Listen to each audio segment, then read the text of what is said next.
अध्यक्ष महोदय,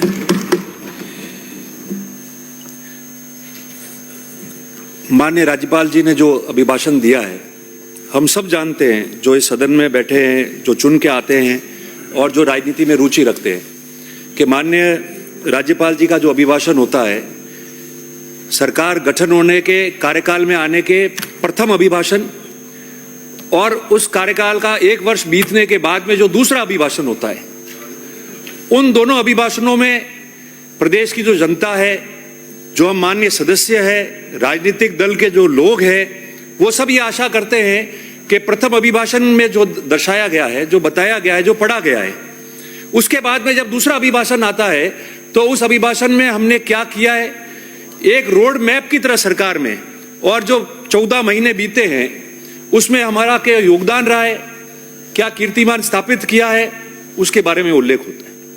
मैं समझता हूं कि हर व्यक्ति, हर माननीय सदस्य अपनी बात कहता है। हम अक्सर, हमने ये देखा है कि हम हाँ और ना में भी बढ़ जाते हैं, हाँ पक्ष ना पक्ष, और उसको मान लिया गया है कि हाँ पक्ष को हाँ ही कहना है और ना पक्ष को ना ही कहना है। मगर मेरा ये मानना है कि जो लोग हम चुन के आते हैं, हमारी बात बरसों तक लोग याद रखते हैं, और आज तो सोशल मीडिया का और बहुत टेक्निकल रूप में बहुत बड़ा जमाना आ गया है, और उन बातों को लोग भविष्य में याद करते हैं और अच्छे काम का स्मरण भी कराते हैं उस बात को। मेरा मानना है कि राज्यपाल जी का अभिभाषण हुआ, इस अभिभाषण के बाद में बजट आएगा। इसमें जो कमियां हैं, जो ये अभिभाषण पढ़ा गया है, इसको सिर्फ मात्र आलोचना के रूप में न देखे, मगर कोई सुझाव हो, कोई सुधार हो, कोई गलतियां रह गई है, जिन व्यक्तियों ने, अधिकारियों ने इस अभिभाषण को मिलकर तैयार किया है, उन्होंने पिछले अभिभाषण को राज्यपाल जी के पढ़ के और उसी पैरे को रिपीट किया है कि नहीं किया है, उसमें कमियां छोड़ी है, या पीछे आपने कुछ कहा है 2024 में और 25 में आपने कुछ कहा है, इसका अध्ययन और इसका एनालिसिस आप जरूर करना, तो इससे आपकी सरकार की साख रहेगी। और मेरा यह मानना है कि इसके बाद बजट आएगा तो जो अभिभाषण में बिंदु हम पढ़ रहे हैं उसका ताल्लुक बजट से भी होता है, तो आप उसको न केवल इस अभिभाषण को बल्कि जो बजट आने वाला है उसके रूप में भी, सुझाव के रूप में आप इसको लेंगे। इसलिए मैं सिर्फ उस बिंदु को ही बताना चाहता हूं, बाकी सारे लोगों ने अपनी अपनी बात जो यहां कही है।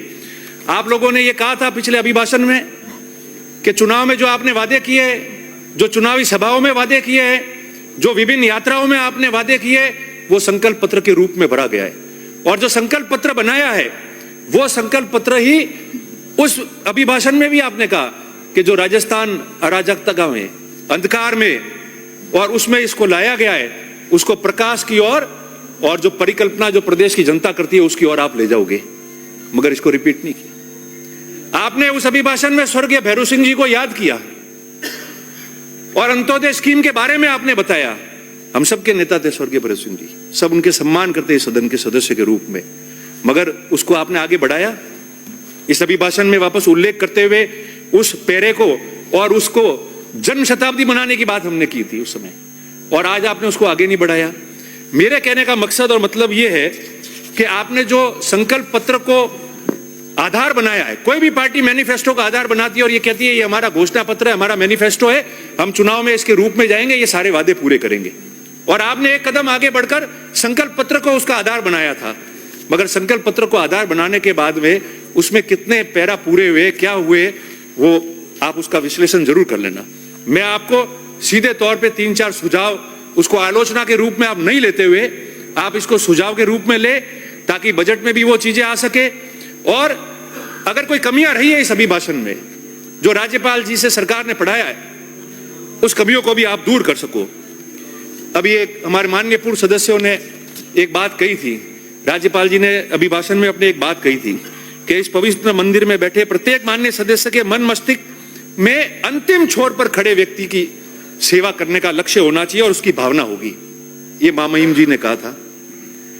अब जो आपने अभिभाषण किया है इसमें ये करेंगे, कर रहे हैं, अभी भी सुधार कर रहे हैं, पर अंतिम छोर में व्यक्ति जो बैठा है उसका पूर्ण रूप से कल्याण कैसा होगा उसका उल्लेख बहुत स्पष्ट तरह से कैसे नहीं कहा।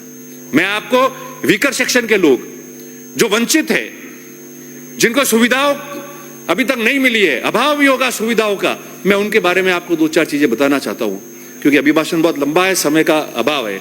जल जीवन मिशन की आपने बात की, आपने पिछले अभिभाषण में 2024 में कह दिया कि भ्रष्टाचार हुआ है, काम नहीं हुआ, उसका सुधार करेंगे। मान लेते आपकी बात को। अभी आपने क्या कहा? इस अभिभाषण में आपने वापस कहा कि भ्रष्टाचार हुआ, काम नहीं हुआ, हम उसको सुधार करेंगे। 14 महीने में आप सुधार नहीं कर पाए। क्या स्थिति है? पानी की स्थिति आगे गर्मी का मौसम आएगा, सबको भुगतनी है। आपको, मेरे को, जितने सदस्य यहाँ जो जिनके ड्राई एरिया है और जो वाटर सप्लाई के अभाव में जिन लोगों को तकलीफ आती है, उन सबको भुगतना है। मेरे क्षेत्र में जल जीवन मिशन का काम चल रहा है, आपने कहा था उसको ठीक करेंगे। राजस्थान में 14 महीने बीते हैं, एक जगह डीपीआर के अगेंस्ट काम हुआ, पाइप के साइज में फर्क हो गया, ढानियों में पाइप डाल दिए, एक पाइप में एक बूंद पानी नहीं आ रहा है, 200 करोड़ रुपए खर्च हो गए, 35 करोड़ सरकार से और मांगे, जिसपे हमने आपत्ति दर्ज की है। माननीय मंत्री महोदय उस पर या तो कमेटी बना दे, खुद आवे, या कमेटी बना दे, नहीं तो आगे लोगों को तकलीफ आएगी। हम कह रहे हैं आप कार्रवाई करो। किसी की सरकार में वो स्कीम सैंक्शन हुई हो, किसी की सरकार में गलती रही हो, मगर आप उसको 14 महीने आपको मिल गए, आपने वादा किया था अभिभाषण में, आप उनको कब से आपको उनको सजा दे देनी चाहिए थी, पर एक जगह भी पानी नहीं आया। फेस आपके और आपके प्रशासन को करना पड़ेगा। हमने हमारी बात यहां भी कही है, वहां भी कर देंगे। गोपालन मंत्री जी बैठे, आप भी उस क्षेत्र से आते, गौ सेवा, गायों को सब्सिडी दे रहे हम लोग, गौशालाओं को। मैंने पूर्व में भी आपको निवेदन किया था, बजट अभी आया है, बजट में निवेदन किया था, अब बजट आ रहा है। और आपके माननीय जो हाँ पक्ष के सदस्य बैठे, माननीय सदस्य, कई सदस्यों ने उस मेरी बात को दोहराया भी था, और मैं वापस आपको निवेदन कर रहा हूं, गाय बचानी है, गायों का काम करना है, और वास्तव में गौ सेवा का, गौ माता जिंदाबाद का नारा अगर मन से हमको देना और मुख से नहीं देना है, तो आप मेहरबानी करके, जो पशुपालक गाय लेके इधर उधर जाता है, झुंड में सैकड़ों गाय रखता है, हजारों गाय रखता है, आप उसको, जो सच्चे रूप में सेवा कर रहा है, आप उसको सब्सिडी देना शुरू कर दो। अगर आप दोगे तो आपको बहुत अच्छा पुण्य भी मिलेगा और वो गाय भी बच जाएगी। ये मैं आपको निवेदन कर रहा हूं, क्योंकि उसके बारे में नहीं कहा। राज्यपाल जी ने कहा अंतिम छोर में व्यक्ति के बारे में सुनो और सोचो, वो अंतिम छोर का व्यक्ति है। गौशालाओं में सब्सिडी दे रहे हो, कई बहुत अच्छा काम कर रहे हैं और कई कैसा काम कर रहे हैं आप खुद जाके देख लो। मगर उस पशुपालक को अगर सब्सिडी मिलेगी तो उसकी गाय बच जाएगी। 2 मिनट में पूरा कर दूंगा अध्यक्ष जी, मिल जाएगी।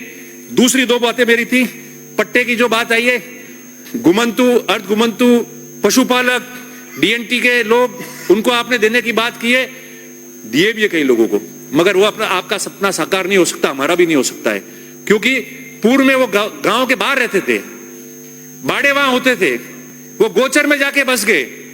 सुप्रीम कोर्ट के नियम है, निर्देश है, आप गोचर को डायरेक्ट 1-2 कामों के अलावा कन्वर्ट नहीं कर सकते, मगर आप कैबिनेट में ऐसा बिल लो और विशेष अनुमति लो, ताकि दूसरी जमीनें आपकी आरक्षित हो जाए और उन जमीनों पे बाड़े लेके जो छोटे छोटे लोग बैठे हैं उनको जो है वो नियमन करके वो पट्टे मिल जाए। और माननीय सारे सदस्य, अंत में मैं बता रहा हूं आपको कि 2 बातें और है। एक तो जो मिसिंग लिंक की सड़कें उनको लेके आओ आप, दूसरी सड़कें बन जाएगी, रिन्यूअल भी हो जाएगी। मगर हमारे समय में 10 करोड़ की मिसिंग लिंक की सड़कें दी थी, आप हिम्मत करके 15 करोड़ की करो, हर एमएलए की बात पूरी हो जाएगी। 1, 2, 4 किलोमीटर की जो सड़कें बची और लोगों की जो डिमांड आती है गांव को कनेक्ट करने की, वो सड़कें पूरी हो जाएगी। आपने उसकी उल्लेख इस अभिभाषण में नहीं किया। और अंत में राज्यपाल जी ने अपना समापन करते हुए भाषण में सरदार वल्लभ भाई पटेल जी को याद किया और अंबेडकर जी को याद किया। मेरा इतना ही निवेदन है अध्यक्ष महोदय आपके मार्फत कि एमएलए लैड्स की जो गाइडलाइंस बनी हुई है वो बहुत पुरानी है, उसमें चेंजेस आने चाहिए। और अंबेडकर जी को अगर आपने याद किया है तो आपको अंबेडकर जी को, सरदार पटेल को, और स्कूलों में मां सरस्वती की मूर्तियां जो लोग लगाना चाहते हैं उसको आप पूर्ण रूप से 100% एमएलए कोटे से आप लोग स्वीकृति प्रदान कराओ, ताकि हिम्मत करके हम लोगों को दे भी सके और ये काम भी पूरा हो सके। यही मैं निवेदन आपको करता हूं। आप सबका बहुत बहुत आभार, धन्यवाद। श्री आदुराम मेघवाल।